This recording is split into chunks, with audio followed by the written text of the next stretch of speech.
Just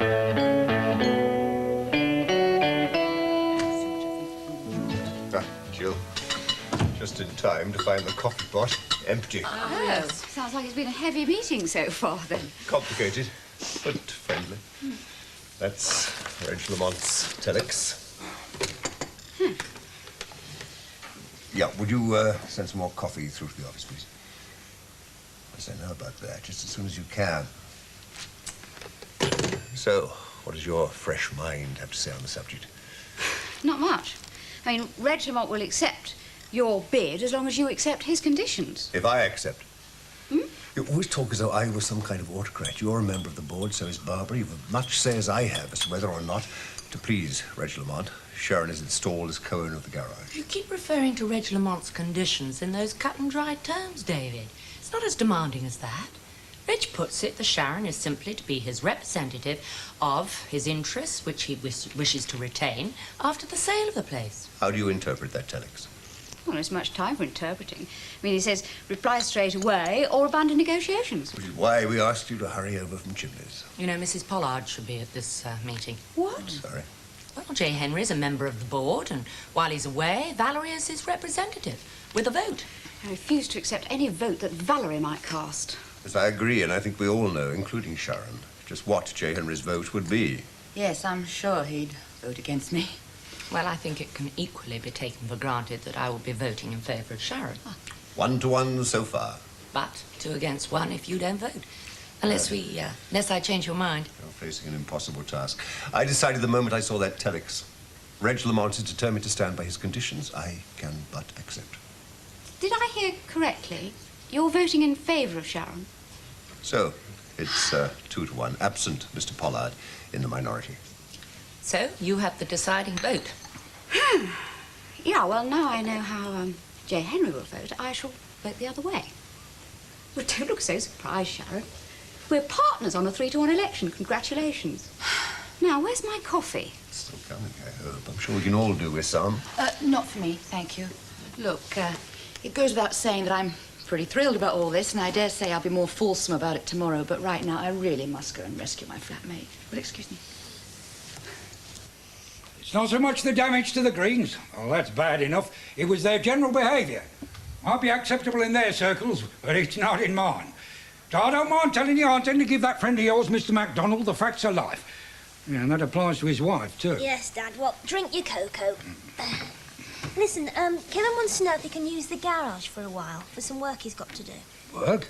Well, what work's that, then? Oh, I promised to knock up some kitchen units for this bloke. It's a contract, actually, so I'll need somewhere to install the machinery, store the timber, etc. Oh, this is something new, isn't it? Last thing I heard, you were starting at Dobson's. Yeah, this has cropped up since, and it's a much better proposition. Now, I know it's a bit of a liberty, asking you to park the car in the drive. Not for the first time.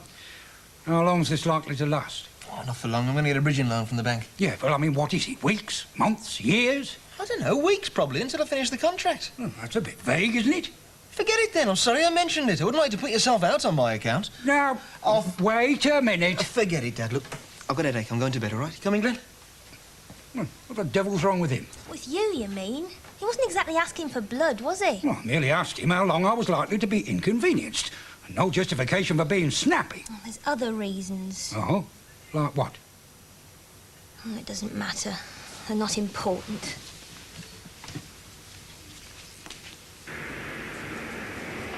Uh-oh. What? Party's over. Can you hear that car? No. It's Sharon's. She's going to be in a minute. How welcome? Just this once, not very. Look, she's going to think it a bit odd if I'm sitting here with you like this. We're of age. Are we always going to look uninvolved when someone comes in? Oh, Paul, do you like people who cuddle in company? That's not what I meant. We're of age not to conceal our feelings for one another from others. I know my feelings. What are yours? Can we just play it by ear for the moment and get the conversation straight on to a business meeting? Hi, Sharon. Evening, all. Do I still live here? Good evening, Sharon. Hello. No, don't get up, Paul. So what kept you? What took you so long? I told you when I phoned.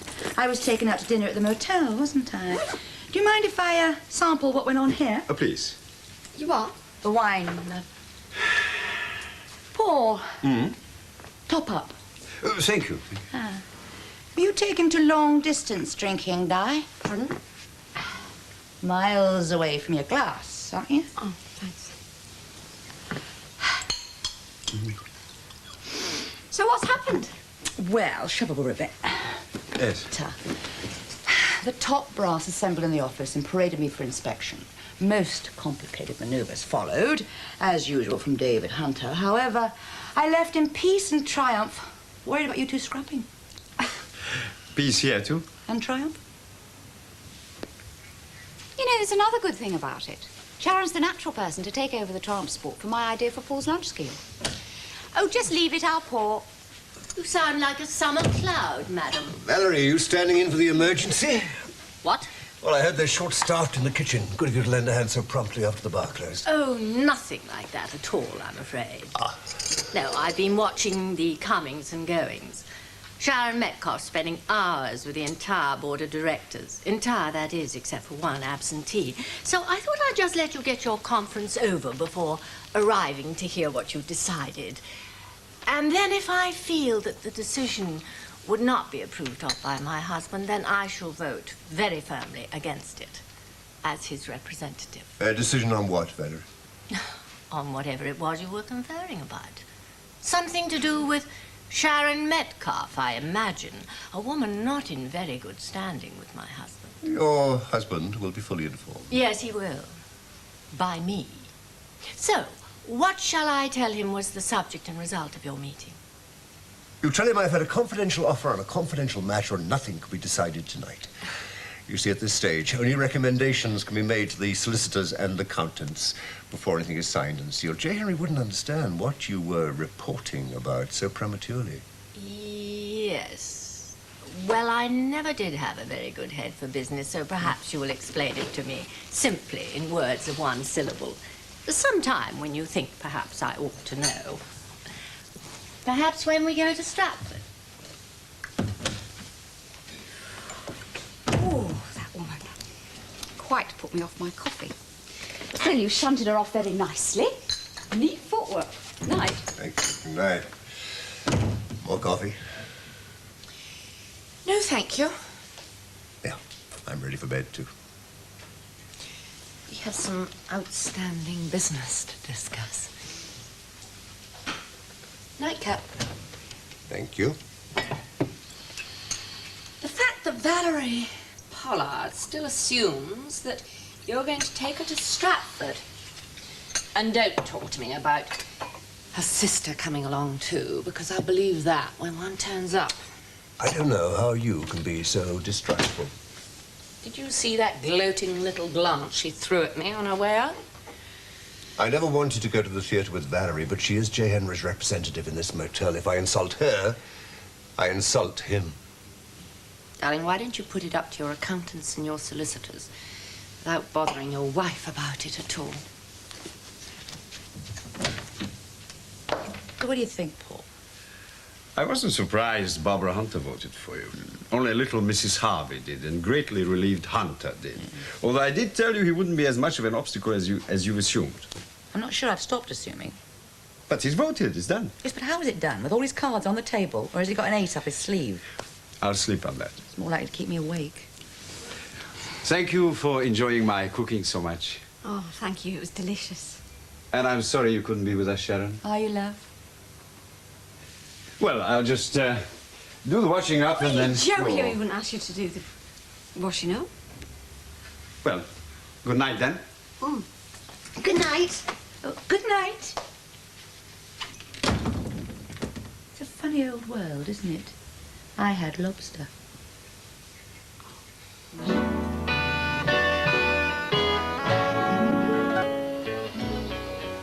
Hello. Oh, hello. I was looking after the place. Have you been promoted? Promoted? Yeah, you know, made up. Oh, never mind. Where's Sharon? Oh, she in here. Yeah, I can see that, love. Where can I find her? I don't know. All right, then. Hey, you've been moving about a bit, haven't you? What do you mean? What's all this I hear about you buying a house? Oh, that. Yes, that. Is it going to be a regular thing, is it, buying houses? I ain't. I ain't getting out now. Well, Mac and Sid and Sharon said Look, they don't know everything, do they? Don't they? No, I've changed my mind. Why? Just have, that's all. Well, I suppose it's up to you. I mean, after all, it's your money. How come I was the last to hear about it? Well, I would have thought that maybe I could have been some use, you know, talking it over with me and that. Look, it were a surprise. Who for? Look, it don't matter now, does it? I ain't getting the house, so that's the end of it. OK. Listen, I was about coming over to my place and I'll cook you eggs, bacon and chips and I'll throw in apple pie and custard for good measure. If you like. All right. I'll see you later. Right.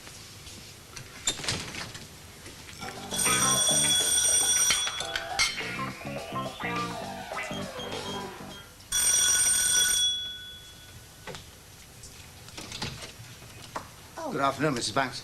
Is Kevin here? No, I'm afraid he isn't. Do you want to come in? Oh, thanks. Is there anything I can do for you?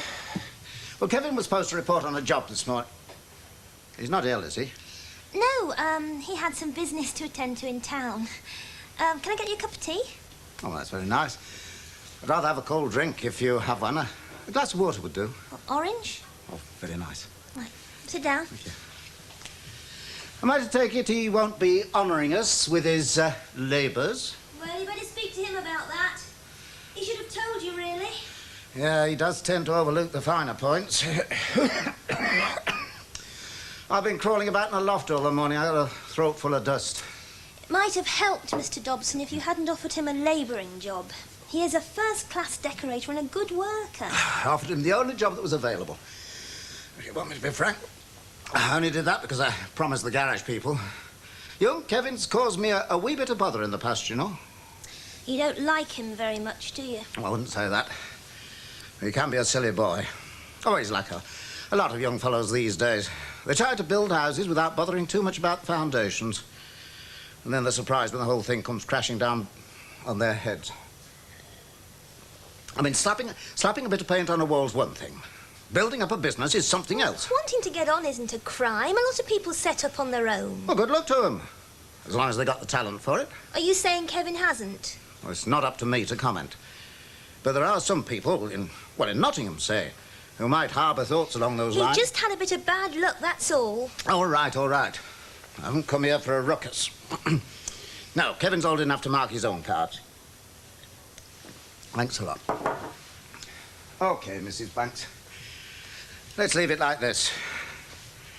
If I don't hear from your husband by tonight, I shall have to find another man. And meanwhile...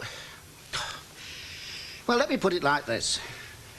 Judging from what I've heard, if you want to help him, your best course would be to advise him to get himself a smart lawyer. Right. Well, the bar's due to close. Would you like me to find something to do elsewhere while you call Valerie in? Do you really want me to call her in as if it were a matter of motel discipline rather than a personal invitation? Depends whether you're going to accept or decline. You concede I have the choice. I might do either. I concede you have the choice either between accepting to please her or declining to please me. Which is it, David? It's a choice between which of you to hurt, quite unnecessarily. You really should not have put me in this position. Oh, darling, Valerie put you in it, not I. She extended an invitation she must have known was unacceptable.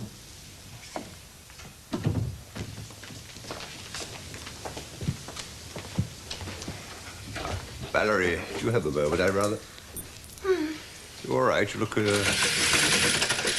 not your best.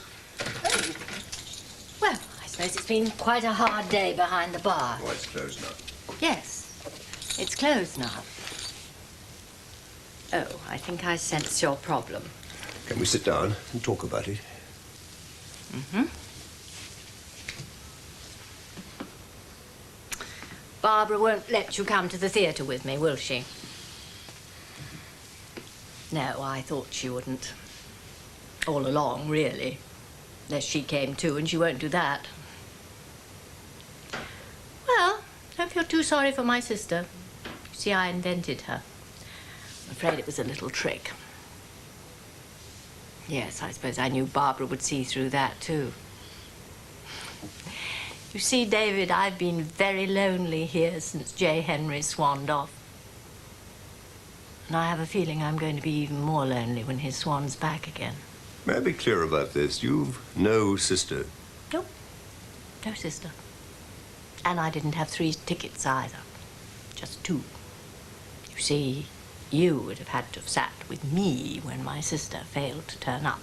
You wanted this night out at the theatre so badly, you lied. Oh, I often lie, David, when I want something very much. A lot of people do, you know. Weak people. I don't see why you felt you had to cheat me into accepting her invitation. As far as I was concerned, it was simply a matter of fitting it into the motel routine. I find I can now do that, if the invitation still stands. Does it? Yes. Yes, it does.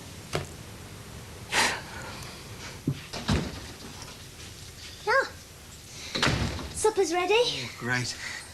Shall I put the kettle on? No, I'll do it. How'd you get on? Brilliant. Or to put it another way, not too bad. Hey, you know your dad finally come across with the garage this morning? Yeah, he told me. How'd you get on at the bank?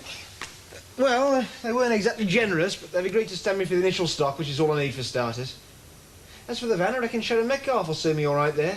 So Kevin Banks Incorporated is well and truly under starters' orders. Oh, it sounds marvellous. Did you remember to contact Dobson? Dobson, what about? To tell him you don't want the job. No, I'll give him a ring in the morning. I don't know myself until I've been to the bank. Oh. Why, has he been on? Yeah, he popped in lunchtime. Oh, what was that about? I think he wanted to know one way or the other. He mentioned Nottingham. He said some inquiry people had been on wanting your address. I suppose it was inevitable sooner or later. Well, what else did he say? I suppose he passed it on with the greatest of delight. I don't think he had any alternative. He said he thought you ought to get a lawyer. What? I don't need a lawyer, just a bit of time, that's all. Oh, and £1,500. That's nothing, I'll soon make that. Look, all being well, by the end of the summer I should have made a grand, so the sooner I get cracking, the better.